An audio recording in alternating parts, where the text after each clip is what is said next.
Bonjour à tous, bonjour Pasteur Nabier. Bonjour Jocelyne. Pasteur Nabier, nous t'avons suivi la semaine passée, tu nous as parlé sur le conflit entre Israël et la Palestine. Aujourd'hui, tu veux nous parler sur la République démocratique du Congo. Est-ce la nouvelle mission que Dieu t'a donnée pour parler des nations? Merci Jocelyne pour ta question. Il ne s'agit pas d'une nouvelle mission que Dieu m'a donnée.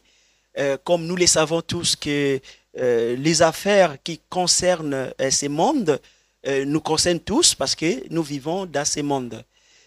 Ce n'est pas la première fois que je parle de la République démocratique du Congo. C'est mon pays d'origine. J'ai déjà eu cette opportunité de parler de mon pays d'origine dans une école à Garges-les-Gonesse. Et je parlais de l'histoire du Congo devant les élèves. Ce n'est pas une nouvelle mission que Dieu m'a donnée. Je pense que des choses qui concernent ou les événements qui concernent ce monde, ça nous concerne tous parce que tout simplement, nous vivons dans le monde et nous devons savoir aussi ce qui se passe réellement. Très bien. Alors, Pasteur Nabier, peux-tu nous parler historiquement de la République démocratique du Congo? Merci pour ta question. Je vais parler de l'histoire du Congo pour ceux qui ne le savent pas. Donc, euh, la République démocratique du Congo a été découverte par un Portugais au nom de Diego Cao. Et ce Portugais était un explorateur, un navigateur, un voyageur à l'époque. Et vers les années 1482-1483, et voilà, il a découvert l'embouchure du fleuve Congo. Donc c'est lui qui a placé des bornes. Ensuite, comme il était voyageur, il est parti vers l'Angola, vers la Namibie. Et donc voilà, c'est que je peux te parler sur la découverte du Congo. Donc si je peux continuer, après 1483, il y a eu aussi le Belge, particulièrement son roi, qui s'appelait roi Léopold II, qui a pris le Congo. Donc le Congo était comme son bien privé. C'est quelque chose qui lui appartenait. Donc c'était vers 1885. Le Congo belge était une possession personnelle du roi Léopold II.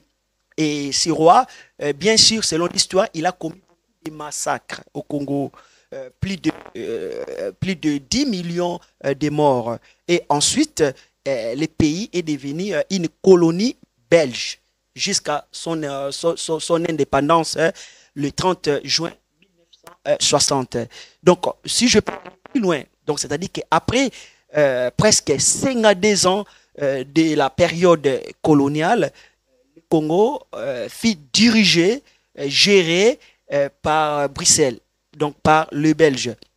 Donc, ensuite, après l'indépendance, le Congo, la démocratique du Congo a eu son premier président qui s'appelait Joseph Kasavubu.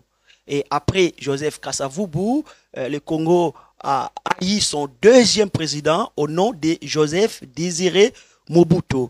Où les gens disent Mobutu, c'est Seko Kukuendo.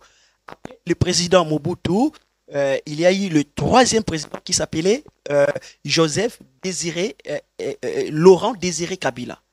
Laurent Désiré Kabila, il fut assassiné en 2001. Après lui, ça sera son fils qui s'appelle Joseph Kabila. Et Joseph Kabila a pris les pouvoirs jusqu'à 2019 et le Congo a connu son cinquième président actuel qui s'appelle Félix Tshisekedi, qui était élu président en 2019. Donc, je dis bien que Joseph Kabila fut le quatrième président et Félix Tshisekedi, c'est le cinquième président. Si je parle aussi sur les richesses du Congo, comme tout le monde le sait bien, le Congo, c'est un pays très riche au sous-sol, mais la population est très, très pauvre. Et les richesses du pays est exploitées souvent par des pays par des pays occidentaux. Donc, les peuples ne bénéficient pas vraiment de ces richesses. D'abord, il y a eu des Belges qui ont exploité les richesses, bien sûr aux intérêts des Occidentaux.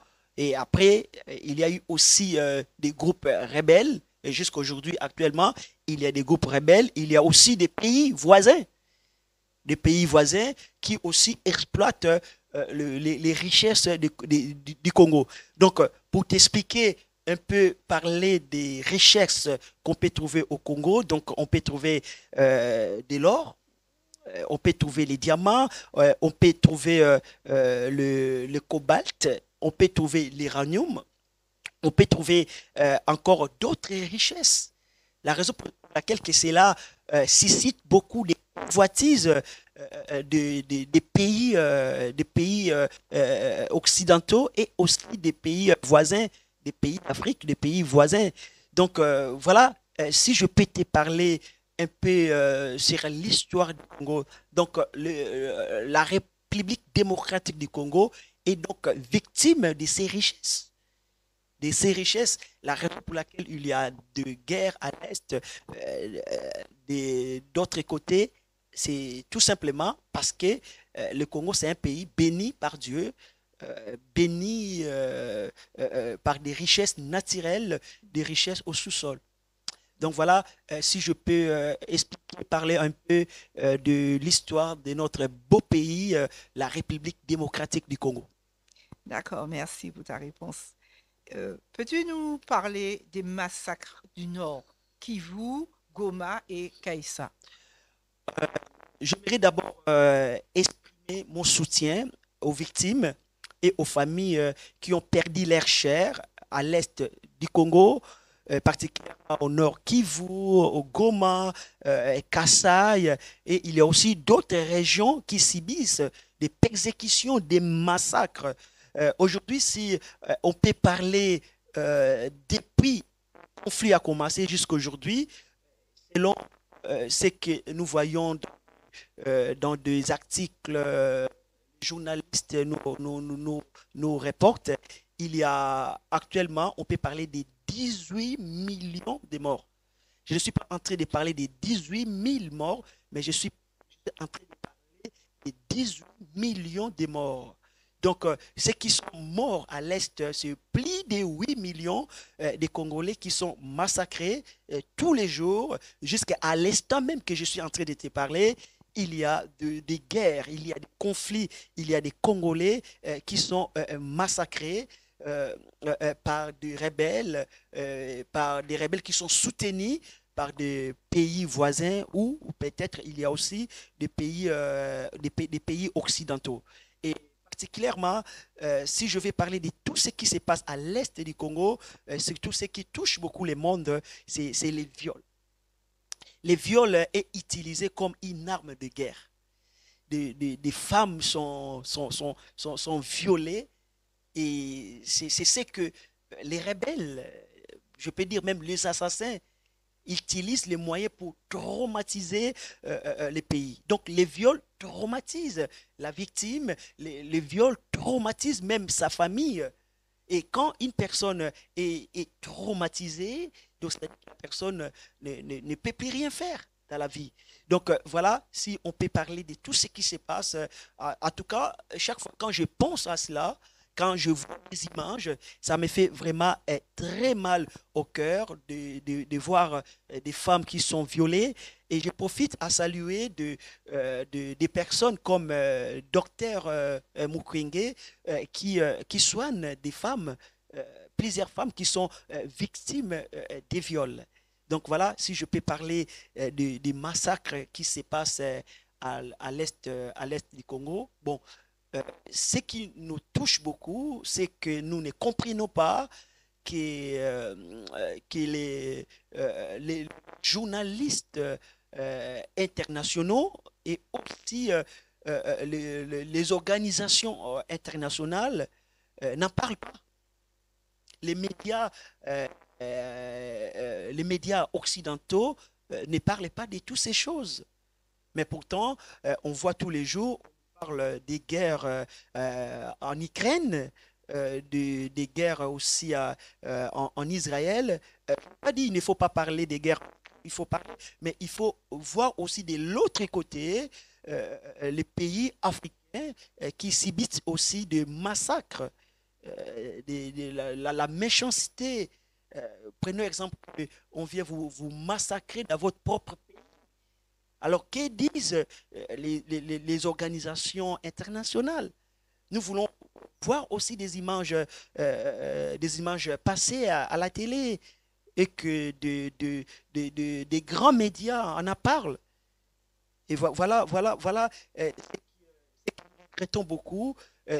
Tout passe en silence, et tandis qu'au Congo, le peuple et les pays être massacrés gratuitement comme ça, rien que pour avoir des biens, pour exploiter des biens, des richesses du Congo. D'accord, d'accord, d'accord. Peux-tu nous parler, il y a la politique. Un chrétien peut-il être dans la politique? Peut-il faire de la politique? Euh, pour parler de ces sujets, c'est vraiment un sujet difficile parce que la politique est un terrain glissant. Donc, les chrétiens qui font la politique doivent être prudents, surtout à la corruption. La Bible dit que toute autorité, comme nous le savons, la Bible dit toute autorité vient. Et nous, étant que chrétiens, nous considérons que toute autorité vient de Dieu. Et j'aimerais aussi poser cette question, est-ce que Dieu favorise la corruption, les coups d'État, la tricherie, surtout aux périodes électorales, et les présidents qui a eu son pouvoir par un coup d'État, par la corruption? Est-ce que nous devons considérer cela comme une autorité qui vient de Dieu? Ce sont des questions que nous devons nous poser, car la politique, c'est vraiment un terrain glissant. Et la raison pour laquelle, c'est que je demande souvent aux chrétiens, c'est de prier pour des politiciens, c'est de prier pour nos pays africains, pays en Europe, nos pays qui souffrent de l'injustice. Je pense, dans ces domaines politiques, l'Église doit rester neutre, doit rester au milieu du village pour, pour les permettre de dire la vérité. Et l'Église ne doit pas, ça c'est moi qui pense, l'Église ne doit pas se positionner dans la politique parce que c'est un terrain glissant. Et nous voyons que dans l'histoire, surtout ce qui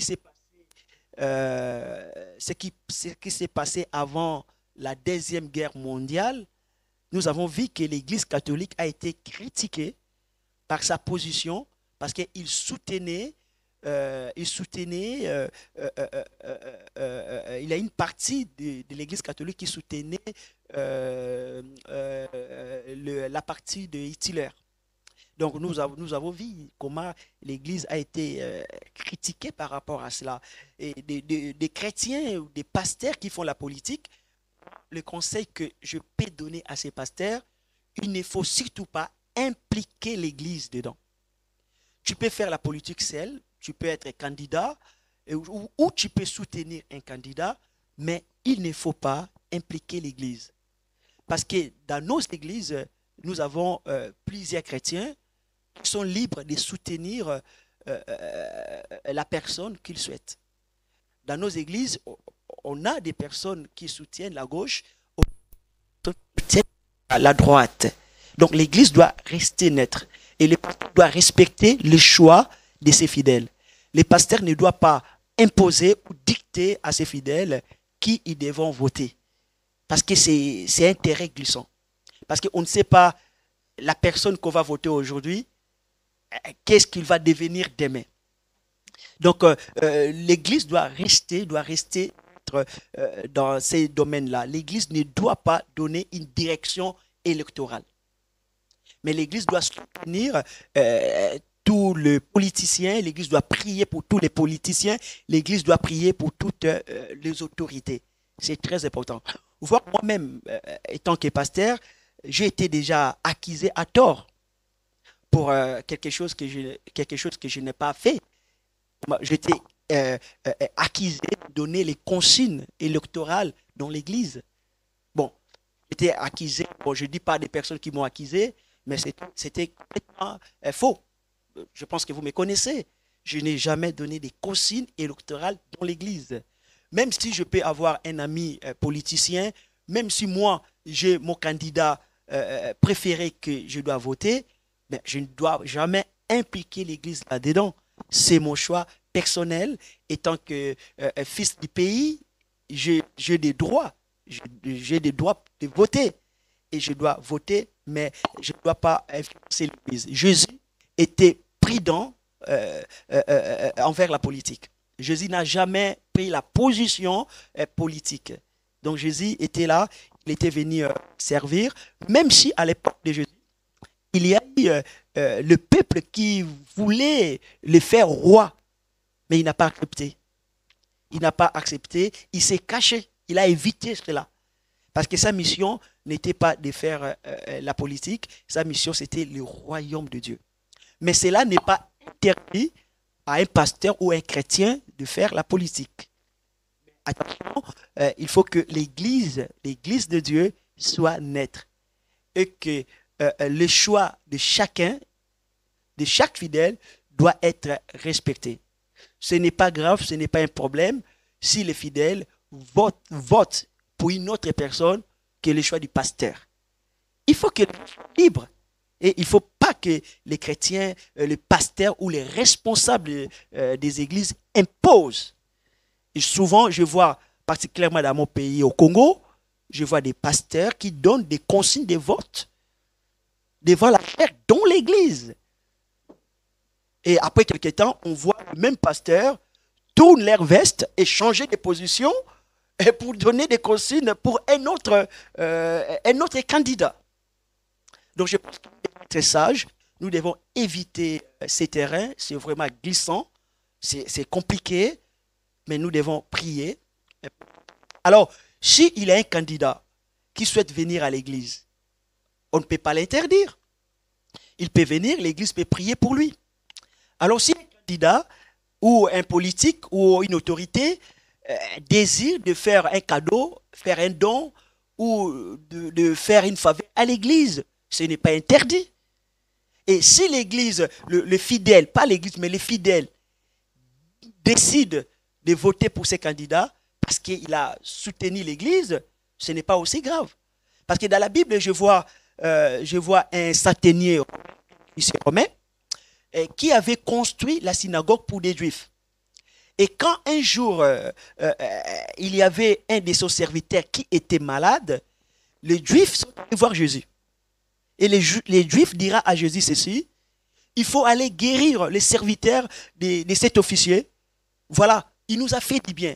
Il aime notre peuple. Il a construit une synagogue pour nous. Et Jésus les a écoutés. Il est allé pour guérir les serviteurs de cet officier. Donc là, ça ne dérange personne. Si les candidats viennent dans l'église, si les politiques s'intéressent à venir à l'église et soutenir l'église, cela n'est pas interdit. N'est pas interdit. Et dans les cadres de transparence et aussi de la reconnaissance, on peut dire du bien que quelqu'un nous a fait. Mais cela ne signifie pas un consigne de vote. Donc voilà ce que je peux dire par là, la sœur Joséline. C'est vraiment un terrain glissant, comme tu dis, pasteur. Il y a des combattants congolais qui manifestent avec violence en France contre les musiciens. Qu'en penses-tu? Voilà que, oui, c'est vrai que le phénomène ou l'affaire combattant, ça nous intéresse tous. Il y a beaucoup de violences et les combattants qui interdisent aux musiciens, surtout les musiciens qu'on appelle les musiciens profanes ou les musiciens du monde, de faire leur travail ici en France. Par là, c'est que, je dis tout simplement, On ne peut pas priver à un peuple de se défendre. On ne peut pas les priver. On ne peut pas priver à un peuple de se protéger ou de contester contre l'injustice. Il y a la liberté de conscience et il y a aussi la démocratie, où le peuple peut s'exprimer, où le peuple peut combattre. Mais le combat doit être noble. Le combat doit être pacifique, en quelque sorte. Nous ne devons pas manifester dans la violence. La violence verbale, la violence physique sont toujours inacceptables. On ne peut pas accepter ces choses. La vie humaine doit être respectée. Je pense que samedi, il y aura un artiste congolais qui s'appelle Fally Ipupa qui va faire son concert à quelque part ici en France. Et je vois des combattants qui veulent aller empêcher ces concerts. Ce que moi je vais dire à mes chers compatriotes, les combattants, la démocratie, c'est une valeur que nous devons tous respecter. Et dans la démocratie, chacun est libre. Et voire même Dieu, il donne la liberté à tout homme. Dieu dira dans la parole de Dieu, je mets devant toi les mal et les bien, et c'est l'homme qui doit choisir. C'est vrai que les musiciens du monde ont fait leur choix. Et leur choix doit être respecté. Ils ont choisi de chanter pour le monde. C'est leur vie, c'est leur travail. Et nous ne devons pas les empêcher de faire leur travail. Et je n'empêche pas aussi à des Congolais de manifester contre l'injustice. Mais ça doit être un combat pacifique, non violente. Donc, dans les cadres de démocratie, je répète encore, chacun est libre de faire un choix volontaire que nous devons tous respecter. Un choix professionnel, un choix politique, un choix religieux, car Dieu a créé l'homme avec les anges, avec la capacité et la liberté de faire un choix, ça soit en mal ou en bien. L'homme possède ce qu'on appelle le libre arbitre. Que ça soit en mal, que ça soit en bien, l'homme est libre de choisir. Mais Dieu avertit l'homme quand même des conséquences mauvaises par rapport à son choix. Et je pense que les artistes congolais peuvent s'exprimer partout parce que tout simplement l'homme est libre et nous devons tous cette liberté. Et si les combattants souhaitent manifester, ils peuvent le faire, mais sans violence, dans la paix pacifique. Et voilà. Et je comprends peut-être que quand on donne à un peuple aucun choix de se manifester, et là, c'est pas compliqué. Et il faut que les politiques, les autorités donnent aussi au peuple le choix et aussi la liberté et aussi le droit de se manifester à la rue, par exemple. Des manifestations pacifiques sans violence. Donc voilà ce que je m'aimerais dire par rapport à ces phénomènes. D'accord, merci. Alors, parle-nous des élections au Congo. Ah voilà, c'est un sujet très important. Bientôt, les Congolais vont choisir leur président. Bientôt, ça sera le 20 décembre. C'est très important et c'est la démocratie. La démocratie, le peuple doit s'exprimer. Et le peuple s'exprime aussi par des élections. Et ce que je peux demander au peuple congolais, de voter utile. De voter vraiment, de voter la personne qui va vraiment construire les pays. Ce n'est pas moi de donner les consignes de vote.